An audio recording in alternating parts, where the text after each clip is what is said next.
Dumelang means hello to you in Setswana. My name is Warna Precious and welcome to my channel. I will be speaking about my makeup journey today. My journey as a makeup artist. So where I started and how it's going right now. So we're gonna take it back actually to before that. Welcome to my channel. You're new, right? What are you gonna do when you're new? You don't know? Okay, I'll tell you. What you're going to do, because you're new to this channel, is you're going to click the subscribe button and then you're going to click the notification bell so that you're well aware when we upload the next time, because more content is coming. Okay? And don't forget to what? Like and come engage with me. Okay, I'm here. Engage with me. All right, so now let's get to the video. So we're gonna be talking about my makeup journey as a makeup artist, and we're gonna start from back home. So back home, there's nothing much to tell because I actually hated makeup. I wasn't the girl who was like stealing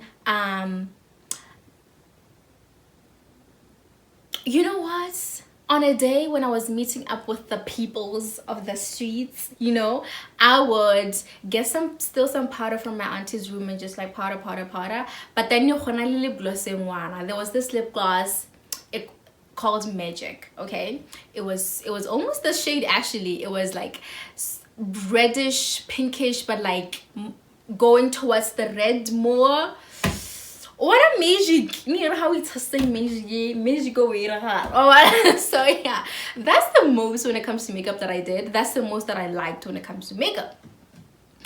But then during that time, there were these trends in where your eyebrows are cut. You know, when like you'd be doing your full eyebrow, like my eyebrows are done, right? And then you cut off a little bit here or a little bit here. And I'm like, why?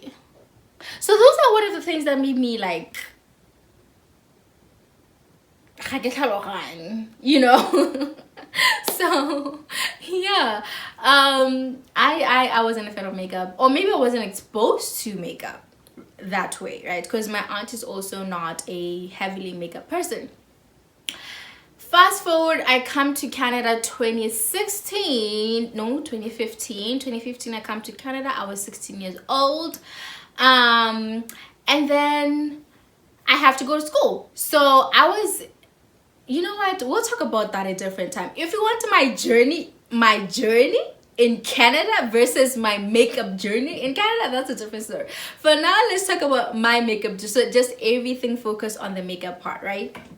So yeah, they tell me, okay, these are your classes. Choose the ones you want to take for the first semester.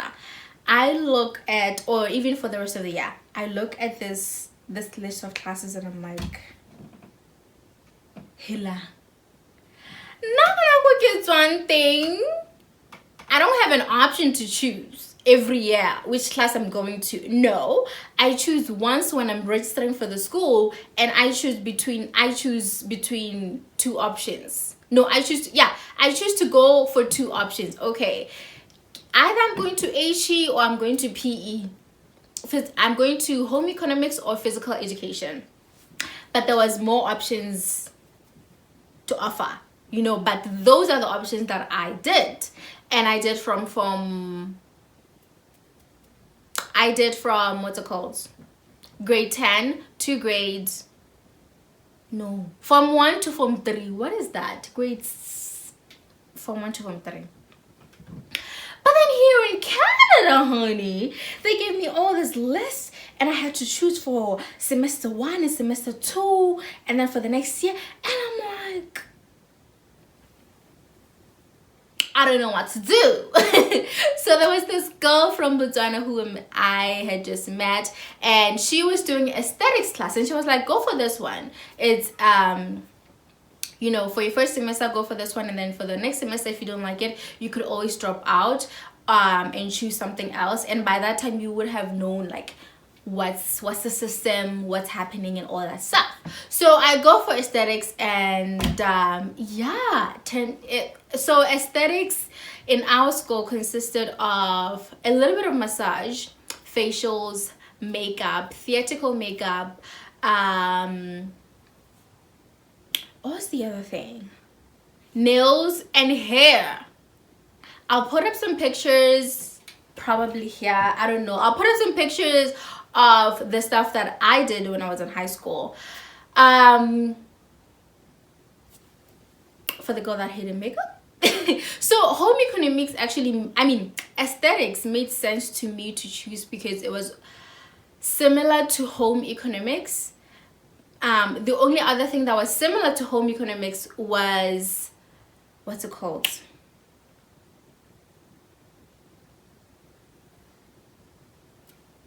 The cooking class.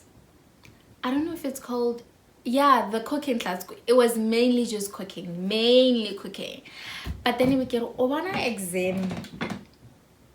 My exam for home economics was a mess. The cooking part was a mess. The skirt part where we were like sewing the skirt, that was fine, but then the cooking part,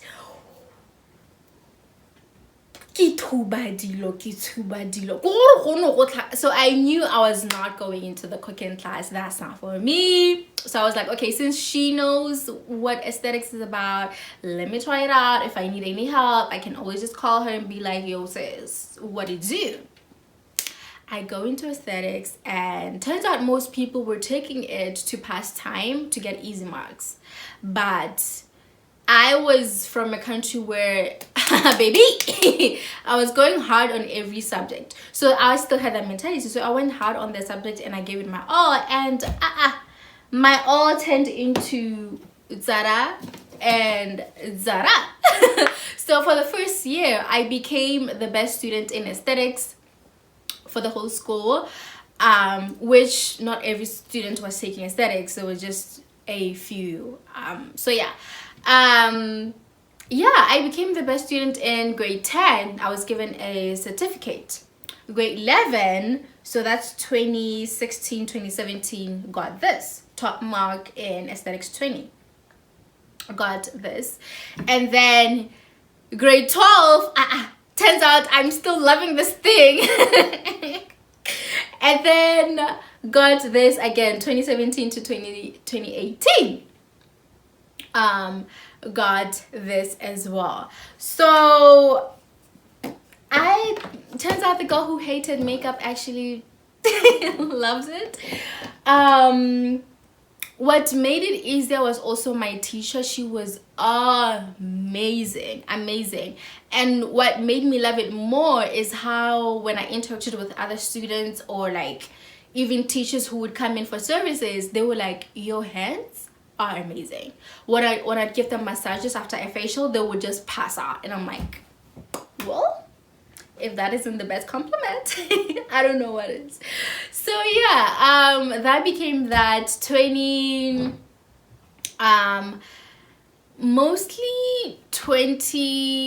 grade 12, so I guess 2018. I was in confusion. I knew that this is what I wanted to do, but also I was like, I'm given this opportunity to be in Canada where I could choose any career that I want and make a lot of money and help out back home, right? Or even just establish a good career for myself, which is what most just to establish a good career for myself.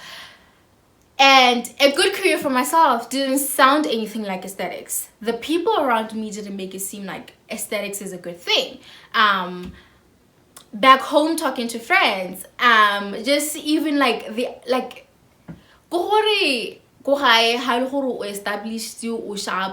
you're in a career that is pensionable and permanent and pensionable, right? So I'm looking at myself and I'm like, I do want it to be permanent, I'm the business owner.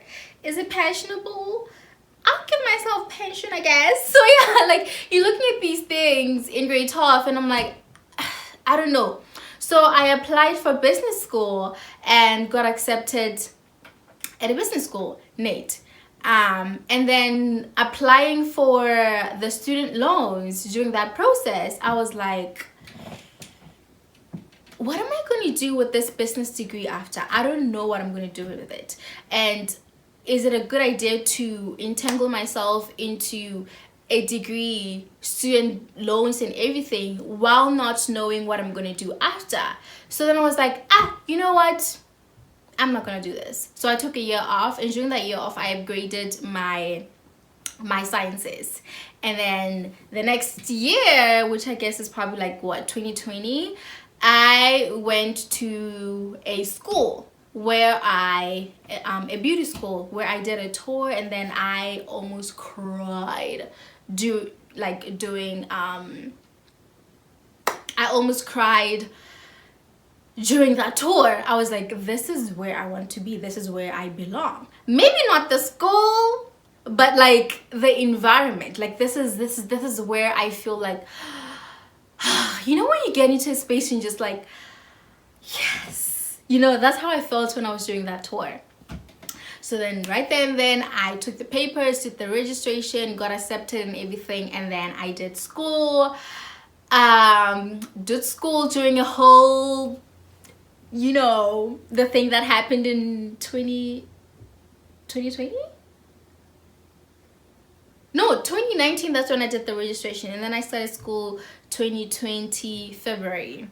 And then 2020 February, that's when the whole world was hit with the, you know what I'm talking about. Apparently we're not supposed to say it here. But yeah, we got hit with the thing, did online school, but we're still like, we went back to school, I think July. That's when things opened up a little bit, but then they closed again. No, they opened up with moderation, and then end of December things closed back again, but I was done by then. So my course went from February to December. That was my last beginning of December. So yeah, and in between that, I was doing makeup and taking clients. My business officially started. My first client actually was December 2019. Yes, December 2019 was my first client. So I've been doing my makeup 2019, so like, I guess 2020 and 2021. So it's been almost 2 years of doing my makeup business. So yeah, that is pretty much my makeup. My makeup journey. Did I learn everything in makeup school or beauty school? Because I went into aesthetics at the beauty school. I wasn't just doing makeup, I was doing aesthetics. So I did nails, I did massages, I did facials, I did but everything expanded from the high school level. So I did all of that. Did I learn everything in makeup school? I mean beauty school? No. I cannot stand here and confidently say that school taught me makeup. No. They taught me the business side of makeup, how to be professional, how to sanitize and clean stuff. But most of everything that I know, I taught myself through watching YouTube videos. And I know every time somebody comes up here and says self-taught, you're like, oh, really? Yes, really. I did teach myself a lot of things through just practicing on myself, practicing on people, taking in clients, watching a lot of videos. The school part, when it came to the makeup side, we did the makeup and then they mocked us. I would do my makeup like this. The teacher would come to be like, oh my god, that is amazing, that is beautiful, and then just check me, give me my marks. That's it. And I'm like, okay. Are you gonna give me more insight or anything? No. The most I've learned was like, okay, there's different eye shapes, there's different face shapes, and this is how you contour different shapes. This is how you do makeup and do a winged liner on like which the winged liner that I did today, I learned this trick through TikTok, not the school that I paid thousands of dollars to. So but I am grateful for that opportunity of going to school, going to college, I did learn more stuff into like waxing. I didn't do waxing in high school, so I get to wax my own armpits, my own eyebrows, my own everything at home. I love that for me. I get to do my own nails at home because I have the knowledge. Love that for me. I get to take care of my face the way it should because I got the knowledge from school. Love that for me and the people around me. So like I'm still able to do all these other services and help other people with the knowledge that I got from school. And most importantly that I'm grateful for is definitely how to be professional, how to take care of other people while you're doing services for them, and take care of yourself as well, like sanitizing, making sure you're not double dipping, making sure you're not using the same things, the same brush on different clients, which is like duh. But like, surprised how many self-taught makeup artists are like not following all these precautions to make sure that you're not putting any other clients in danger of like, you know, an eye infection or anything like that. So yeah, that's pretty much my makeup journey. Right now I am doing my business full time, which is very hard, but we'll get through it, and that is pretty much my makeup journey. Before I go, I just want to say, whomever you are watching this video and you feel like you want to do something, but there's a lot of people that are like don't listen to what people are saying, because in the end it is your life and you will suffer. I am grateful to have a mother who is 1000% supportive, which is what not all people get that support from their parents, but I'm grateful to God to be receiving this kind of support from her. Because no matter what everybody's saying, I can look to her, tell her my business ideas, tell her my goals, tell her where I'm going, and not seem crazy. And I know that whatever idea I'm coming with should be like, I know. I tell you, if I could tell my mom that, okay, I'm flying a plane tomorrow, she's gonna be like, I believe in you. Yeah, you can do it. You know. So I'm grateful to have a parent that's like so believing in me and believes in my dreams and what I can do. So if you cannot find that person, find God. God will always believe in you, right? God will always like listen to you. But I do believe we all have that one person who will listen to you and not make you feel crazy. And if you don't have that person and you're not comfortable praying or like speaking to God, you got me. So you can just let me know, let's talk, you know. It's not easy to be around people who believe that, you know, if you're not a nurse or a doctor or an accountant or a lawyer, you're nothing. You know, but like some of us are creatives. I think I got this creative bone from my grandmother to just like work with my hands. I cannot see myself like, of course now I'm doing like mini courses to learn how to, you know, manage my business, but if that is the only thing that I had to do for the rest of my life, I love the creative side. I love working with my hands. I love creating looks. If you want to see like the different looks that I've done, check out my Instagram page, What Not Precious. I can go from this basic to like the craziest looks ever. So yeah, that's what I love to do. So if you're creative, be it poetry, be it painting, be it singing, embrace that. That is a gift that God gave you. Speak to him and ask him, God, this is a gift that you gave me. How well can I put it to use to impact not only my life but the lives of people around me? Rata marato ama tona. See you on the next video.